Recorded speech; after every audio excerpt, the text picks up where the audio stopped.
sore Sobat Glukodakter, ketemu lagi nih dengan aku Randy. Di sini di podcast spesial Ramadan, ini aku bakal ngebahas tips sehat buat penderita diabetes selama bulan Ramadan ini seperti apa. Dan di sini nih aku nggak sendirian karena ditemenin oleh Mbak Ajeng Tiara. Say hi dong Mbak. Hai. Nih Mbak Ajeng sendiri kita datangkan spesial ya dari Ikatan Apoteker Indonesia atau IAI. Jadi jangan salah ya teman-teman ya.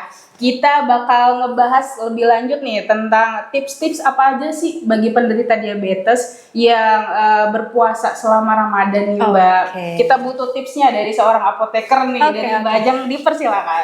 Oke, Mbak Randy. Jadi gini Mbak, dari segi medis ya, berpuasa itu sebenarnya memiliki banyak manfaat ya untuk tubuh kita, tapi tidak loh dengan kondisi tertentu seperti penderita diabetes ya. Diabetes itu sendiri kan merupakan suatu penyakit kronis nih Mbak, di mana tanda-tandanya adanya kenaikan atau peningkatan kadar gula di dalam darah. Nah, sehingga untuk para penderita diabetes diperlukan persiapan untuk menjalankan ibadah puasa itu sendiri. Ada langkah-langkahnya nih Mbak. Yang pertama, ini harus ya, seperti mengkonsultasikan persiapan puasa itu ke dokter atau ke apoteker dengan tujuan supaya apa? Supaya tahu kondisi tubuh penderita diabetes itu sendiri memungkinkan atau tidak untuk menjalankan ibadah puasa. Kemudian yang kedua, menyesuaikan dosis juga jadwal pengkonsumsian obat yang dikonsumsi oleh penderita diabetes agar pengobatan tetap efektif pastinya. Kemudian yang ketiga, jangan lupa rutin mengecek kadar gula di dalam darah. Kayak seperti sebelum sahur, sebelum berbuka puasa, atau kalau memang kita lagi merasa kurang fit atau merasa kurang tidak enak badan, boleh dicek. Nah, kemudian yang keempat, pengkonsumsian makanan yang sehat dan bergizi. Karena penderita diabetes itu kadar gula dalam darahnya harus stabil. Dan yang terakhir itu jangan lupa memastikan asupan cairan dalam tubuh itu harus tetap sesuai gitu. Nah, itu dia tipsnya nih dari Mbak Ajeng ya. Kalau untuk tips penderita diabetes selama Ramadan itu boleh banget tadi dicatat lagi tipsnya tadi.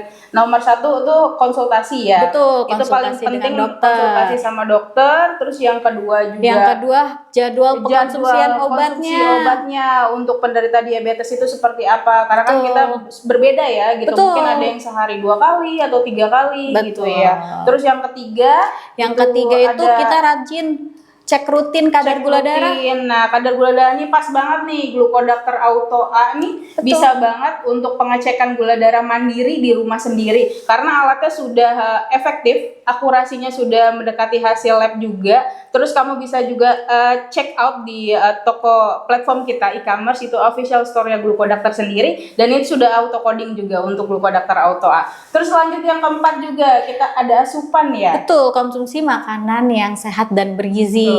Konsumsi makanan yang sehat dan bergizi juga. Terus yang terakhir Mbak tadi juga ada asupan cairan. Cairannya itu pasti ya. Jangan lupa dicatat nih buat kamu yang sedang menjalani puasa nih ya kan, untuk penderita diabetes atau mungkin yang pradiabetes juga bisa ya Mbak ya.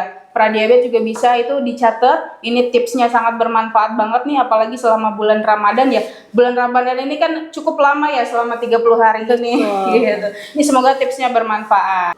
Nah, tadi kan ada beberapa poin nih yang dibahas sama Mbak Ajeng ya tentang obat-obatan nih. Nah, aku tertarik banget nih. Kalau misalkan boleh nih di-spill mungkin obat-obatan yang perlu dikonsumsi nih untuk penderita diabetes selama Ramadan itu apa aja gitu ya. Jadi sebenarnya bukan obat yang perlu dikonsumsi ya Mbak ya. Jadi memang pengkonsumsiannya itu perlu diperhatikan.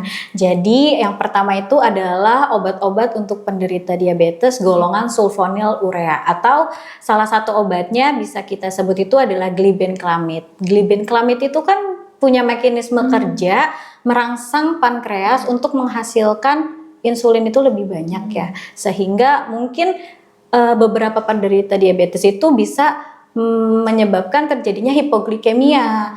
Jadi memang pengkonsumsian obatnya mesti teratur. Kemudian yang kedua itu adalah obat metformin. Metformin itu obat golongan yang dikonsumsi oleh penderita diabetes, tapi perlu diperhatikan juga karena seringkali banyak penderita diabetes yang mengalami gangguan pencernaan diakibatkan oleh pengkonsumsian obat metformin yang mungkin Berlebihan.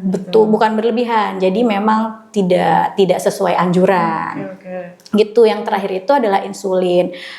Untuk insulin itu kan jenisnya banyak, dosisnya juga banyak. Jadi memang penggunaannya harus dengan aturan dan konsultasikan dari dokter juga. Jadi memang tidak boleh sembarangan. Begitu. Oke. Jadi kalau misalkan ada 3 ya kategori obat yang perlu diperhatikan ya, sulfonil, urea, terus metformin, sama insulin. Berarti dari dokter sendiri mungkin bakal dikonsultasikan sama dokter dan bakal di-sharing sama dokter. Betul. 3 ini nih. Tidak, tapi tergantung dengan kondisi tubuh pasien masing-masing. Berarti tergantung dari pasien juga ya kondisinya. Jadi nggak mungkin 3-tiganya juga dong ya. Gitu. Pasti salah satu dong ya gitu. Dan kalau misalkan nih dari sobat Glukodakter sendiri nih yang sudah mungkin pradiabetes atau sudah diabetes gitu ya, gitu bisa juga mengkonsumsi susu dari Nestle yaitu Nutrendiap. Ini adalah susu diabetes yang mengandung kebaikan protein whey gitu. Jadi ini bisa dibeli di toko e-commerce dari Nestle itu sendiri. Oke, berikutnya nih kita bakal bahas yang paling penting banget nih saat bulan Ramadan ya. Pasti pola makan nih ya kan. Pola makan bagi penderita diabetes itu seperti apa nih? Karena kan itu pasti butuh kecukupan energi ya. Selama Ramadan juga pasti ada do and don'ts-nya yang mesti dimakan itu seperti apa gitu. Apakah harus berprotein tinggi, berkarbohidrat tinggi atau bagaimana gitu. Nah, kita gali lagi nih dari seorang Mbak Ajeng sendiri tuh pola makan saat berbuka dan sahur bagi penderita diabetes itu seperti apa? Oke, jadi sebenarnya pola makan yang bagus untuk penderita diabetes ini nggak hanya penderita diabetes ya, pastinya kayaknya untuk semua yang menjalankan ibadah puasa juga harusnya polanya seperti ini. Yang pertama, berbuka puasa itu menggunakan air putih ya, dan makanannya yang ringan, tidak tinggi gula pastinya. Misalnya konsumsi buah kurma 1 butir, 2 butir, atau kalau misalnya kurang suka, karena kan tidak semua orang suka ya Mbak ya, itu bisa mengkonsumsi buah yang indeks glikemiknya itu rendah, seperti buah pir, buah apel. Kemudian konsumsi karbohidratnya secara kompleks. Karbohidrat kompleks itu kayak gimana? Seperti beras merah, oatmeal, terus seperti roti gandum itu. Kemudian yang ketiga, proteinnya juga jangan lupa, protein yang sehat, ikan, ayam. Yang terakhir untuk konsumsiannya ketika berbuka jangan langsung makan yang berat ya.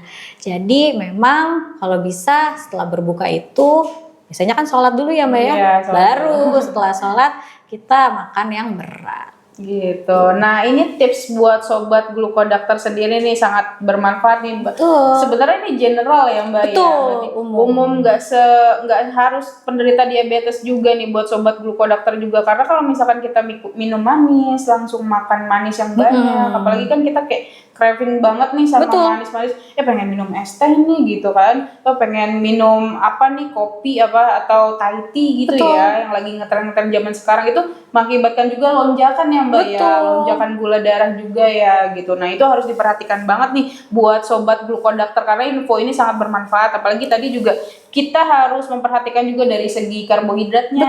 Karbohidratnya ada apa aja tadi Mbak? Ada nasi yang merah, kemudian roti gandum, oatmeal. Betul. Itu harus dicatat juga ya. Terus ada proteinnya juga, jangan sampai kelewat juga ya. Itu sehat banget gitu. Ada ikan ya, ikan, ayam gitu, daging itu juga harus harus diperhatikan nih buat semuanya nih, apalagi kalau misalkan puasa kan menahan hawa nafsu dan makan gitu ya. Betul. Takutnya pas buka, apalagi pas sahur nih kita takut, aduh aku takut lapar nih gitu. Jadi makanya ya yang banyak nih, yang manis banyak gitu. Jadi lonjakan gula darahnya kita takutnya sangat-sangat tinggi gitu ya nanti. Pertanyaan berikutnya nih Mbak, tadi kan kita udah simpulin ya dari Mbak Ajeng sendiri udah sharing ke kita nih untuk tips dia penderita diabetes seperti apa, terus pola makannya bagaimana gitu juga, terus obat-obat yang harus diperhatikan gitu. Nah sekarang olahraga nih itu paling penting juga karena menjaga stamina nih buat kita mungkin general juga kali ya. Betul. General juga ya untuk olahraga ini. Aktivitas fisik seperti apa nih yang harus diperhatikan selama bulan Ramadan? Oke, jadi ya Mbak, walaupun berpuasa ya, kita tetap loh harus yang namanya ada aktivitas. Cuman karena energi saat berpuasa itu tidak seperti bulan biasanya ya, olahraganya juga harus yang ringan-ringan aja nih. Olahraga yang bisa dilakukan itu yang pertama jalan santai, kemudian yoga. Yoga juga bisa dilakukan, kemudian peregangan-peregangan kecil, terakhir juga bisa tuh sepeda santai. Jadi olahraga-olahraga yang kayak gitu, yang berintensitas yang ringan lah bisa kita lakukan. Berarti olahraga ringan gitu ya. Betul. Sebelum buka kali ya Mbak ya? Ya, Karena biasanya memang sebelum buka. kalau misalkan pas siang-siang panas juga Betul. ya gitu. Lebih baik menjelang buka puasa gitu ya gitu. Lebih baik olahraga fisiknya olahraga ringan-ringan aja nih, jalan kaki atau mau dari rumah ke kantor gitu, atau jangan itu kejauhan ya. Itu yang ringan-ringan aja gitu ya. Itu tips dari Mbak Ajeng nih, olahraga ringan seperti apa yang harus dilakukan saat bulan Ramadan. Nah, berarti penderita diabetes sendiri itu juga perlu nih ya kan cek rutin gula darah nih. Nah, cek rutinnya nih pakai Glucodactor Auto A pastinya dong ya kan, karena ini sudah auto coding dan sudah efektif, akurat, akurasinya mencapai 99% dan kamu bisa check out di toko hijau atau toko orange sekarang juga untuk official store Glucodactor. Search aja untuk keywordnya di atas tuh biasa ada di platform atas ya kan, Shopee atau di toko orange atau toko hijau itu nanti kamu cari aja officialnya Glucodactor sendiri itu bakal muncul ya kan, langsung aja di check out nih untuk Glucodactor Auto A-nya sendiri. Nah Mbak, kalau misalkan penderita diabetes itu pasti ada tanda-tandanya dong ya gitu selama berpuasa itu, atau apa aja sih yang perlu diwaspadai seperti itu? Mungkin yang dimaksud kalau misalnya penderita diabetes itu sudah mulai merasa kurang betul. enak badan atau apa gitu ya. Jadi dari segi medis itu ada istilah yang namanya hipoglikemik dan juga hiperglikemik. Jadi hipoglikemik itu terjadi ketika kadar gula dalam darah itu di bawah 70 mg per desiliter. Nah, tanda-tandanya tuh seperti apa? Kalau penderita diabetes sudah merasa pusing, sudah mulai keringat dingin, sudah mulai gemetar, atau bahkan dalam kasus parahnya bahkan bisa sampai pingsan, itu memang biasanya disarankan untuk membatalkan puasa. Nah, selain hipoglikemik, ada juga hiperglikemik.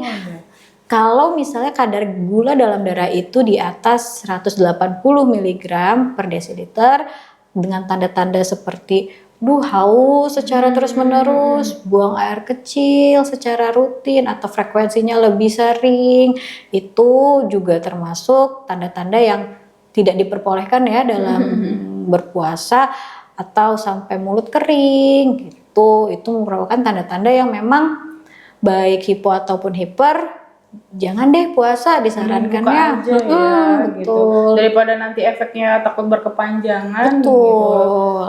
Gitu. Oke. Berarti ini bisa aku simpulkan, berarti kalau misalkan sobat Glucodactor sendiri nih udah ngerasain tanda-tanda, udah cek gula darahnya di bawah 70, betul. Itu langsung aja berbuka, apalagi udah muncul keringat dingin ya Iya, Mbak ya keringat tadi. dingin. Itu udah kategorinya hipoglikemia. Terus itu harus buka juga nih, jangan dipaksain. Jangan gitu. dipaksain. Karena nanti efeknya bisa berkepanjangan gitu. Apalagi kalau misalkan kamu cek lagi, terus gula kamu 180 di atas 180 berarti ya, itu kamu juga harus berbuka puasa gitu. Apalagi kalau di atas 180 biasanya haus terus-terusan. Iya, haus terus-terusan. Berarti pengennya minum terus gitu ya. Minum. Kalau sudah minum, otomatis akan buang air kecilnya lebih sering ya. Intensitas buang air kecil lebih sering lagi gitu ya. Itu juga harus berbuka.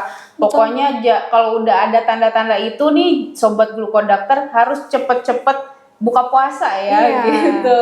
Karena beresiko ya untuk penderita beresiko diabetes. juga gitu. Terus jangan lupa tetap nih aku ingetin untuk pakai Glukodokter Auto A ya kan, itu sudah auto coding dan efektif dan akurat. Dan jangan lupa juga konsumsi untuk susu dari Nutrendiap ini, karena susu ini susu diabetes yang mengandung kebaikan protein whey.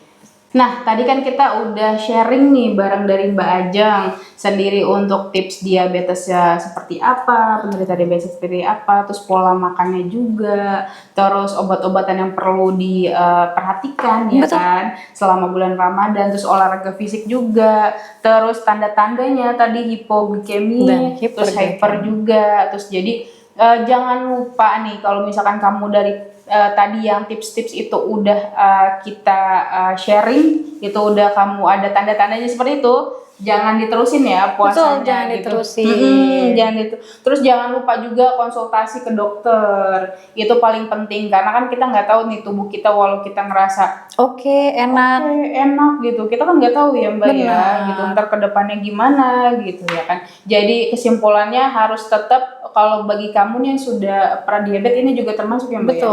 Pradiabetes juga termasuk, terus untuk penderita diabetes juga sudah termasuk juga, apalagi itu jangan lupa dikonsultasikan dan untuk rutin cek gula darah dengan Glukodakter Auto A. Karena kamu bisa langsung check out di platform e-commerce kita di toko hijau dan toko orange sekarang juga. Karena promonya selama bulan Ramadan itu diskon up to 50% dan bisa langsung dikirim sekarang juga ke rumah kamu. Dan untuk episode selanjutnya nih, podcast selanjutnya, kamu boleh tulis di kolom komentar. Kita juga bakal bagi-bagi hadiah nih untuk episode ini ya kan. Kita bakal bagi-bagi hadiah. Hadiahnya itu berupa nih susu Nutrendiap. Itu susu Nutrendiap. Nah, kamu boleh summary-kan ya kan, kasih kesimpulan nih, tulis di kolom komentar juga nih. Dan teman-teman Bajang boleh nih juga di-share. Ayo komen komen di bawah nih, summary di bawah summary-nya. Dapat hadiah nih dari special gift dari Nutrendiap sendiri. Gitu. Jangan lupa summary-nya aku tunggu, dan jangan lupa komen untuk episode selanjutnya kita bakal ngebahas apa lagi. Iya kan? Dan bentar lagi nih buka ya teman-teman. Jangan lupa ya. Terus pantengin podcast Glukodakter. Dadah.